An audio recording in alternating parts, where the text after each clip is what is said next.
VIP Lounge, right here in the Kiddie Pub, my very special guest all the way from Australia, the lovely Chelsea Wilson. Hello Chelsea, how are you? I'm well, Frenchie, how are you? I'm fine, thank you. Chelsea, what can I say? Where did it all begin? Music has just been a lifelong passion for me. I don't think I can pinpoint exact moments, but when I think about my childhood, it was always filled with music. My dad has a big blues record collection. My pop used to give me big band cassette tapes. My mum plays classical piano. So I just grew up in a house that just loved music. So as soon as I had any pocket money, I'd spend it all on cassettes, and I was dancing and singing in the lounge room. And I haven't stopped since. I'm still singing and dancing in my lounge room. Oh, brilliant. And on stages now too, which is good. well, we're going to talk about the stage in a short while. So when did you discover your singing talent? I think as a teenager, it just happened by accident that I was rushed onto the stage to fill in for an actress in a theatre production that my mum was involved in. There was this big flood in the town where I grew up, and this particular actress was flooded in, so the water was so high she couldn't leave her house. And it was, an hour before the curtains went up, and the director was so stressed, going, "What are we going to do? We don't have this cast member." And Mum said, "Oh, Chelsea can fill in, get Chelsea on stage." And they were like, "She's only 11, she doesn't, she's not going to be able to do it." And Mum's like, "Trust me, I know she can do it." So they put me on the stage, and I ended up doing the next 6 or 7 shows. And the next time the theatre company did a production, they gave me a part from the onset, and I had a singing role. And I'd never sung before, and so that was my first time. I just kind of got chucked into it, and everyone went, "Wow, you can kind of sing, you should keep singing." So I did. Brilliant. So when did you discover that you had a talent for recording, for making records? I don't know. I wanted so much to put my own stories and my own songs down on a record, and it was just something I really, really wanted to do. And once I got in the studio, it just felt right. But I was really fortunate to work with some great people. I co-produced the album with Jake Mason from Cooking on Three Burners, who has a lovely home studio and is great to work with. And he really taught me a lot about the recording process. And because I wanted the album to have a real soul flavour to it, we recorded it in that kind of, original sort of style. So we recorded the band live to tape. He's got some really nice tape reels in his studio. And we recorded 5 tracks a day over 2 days. So it's got that live, authentic sound, and I think that's what makes the record sound like it does, because it's live, it has that, captures that sort of energy.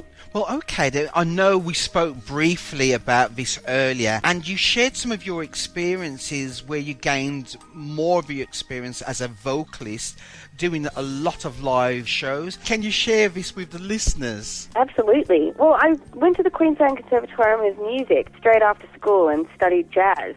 And I just wanted to sing jazz. That's all I ever wanted to do. And while I was at university, and I got in touch with an agency who said, "Are you interested in going to Japan?" And I said, "Yes, of course, I'd love to." So 2 weeks after graduation, I was on a jet plane to Japan, and I started singing in the champagne lobby bar of the Hilton Hotel.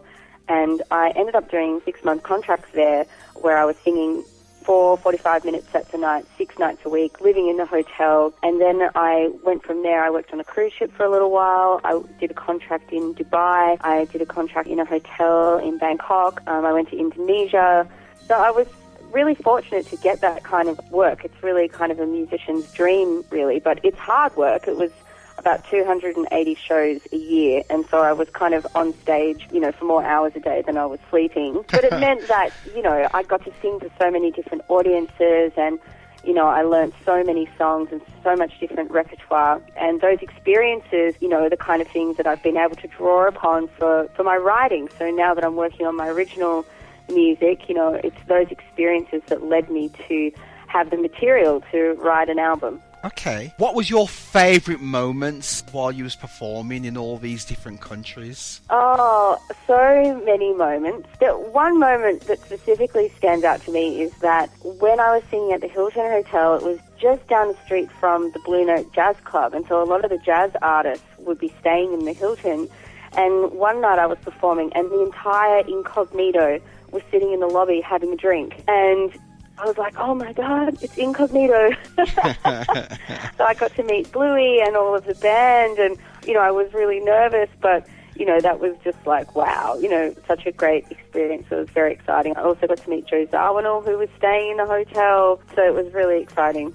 Okay. You're currently over in the UK now doing a few promotions on the album. What's the experience been like promoting the album and the buzz and the feel about yourself as an artist here in the UK? It's so exciting. I can't even begin to describe what a thrill it is to have an awful flight and be in transit for 35 hours and come to the other side of the world and people are listening to my record. It's pretty amazing. It's kind of dreams come true material, really. It's just been so exciting to be here, and I'm performing at Glastonbury Festival and also at the Jazz Cafe, and this is kind of stuff that dreams are made of, really. So very exciting. I love the UK. I have family here. My mum will kill me if I move here, but I'm pretty tempted.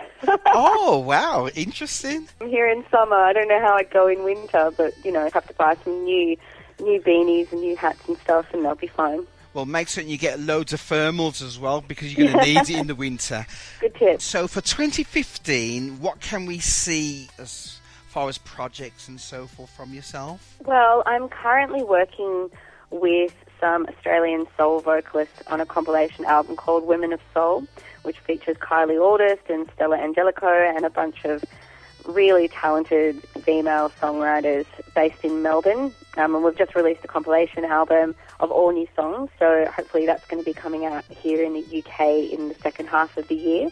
And hopefully I'll be back later in the year and do some more shows, because this time around I'm only able to go to Glastonbury and perform in London, but there's so many other cities in the UK I want to visit, so stay tuned. Oh, that's brilliant. Well, Chelsea, it only leaves me to do one more thing. I mean, you've been an amazing person. It's been really fascinating listening to some of the things that you've done. I need you to become a radio presenter on the show now. Can you do that for me? Well, I might, because I actually have a radio show at home. I might be able to try and do that. But usually on my radio show I don't play my own music, but I can try. So how long have you been presenting the radio show now, and what do you call it? My program is called Jazz Got Soul, and it's on a station called PBS 106.7, which has been broadcasting in Melbourne for over 35 years. We're one of the biggest independent stations in Australia. And my radio show is, well, you can kind of guess, really. It's like a jazz and soul program. Okay, then. So, without further ado, I'm going to introduce to the listeners of the VIP Lounge at the Kitten Club, Chelsea Wilson. Hi, this is Chelsea Wilson here in the VIP Lounge at the Kitten Club. I'd like to play for you a song from my new album, I Hope You'll Be Very Unhappy Without Me. This song I co-wrote with Jake Mason from Cookin' on Three Burners. It's about being a friend to each other. It's called One Day at a Time.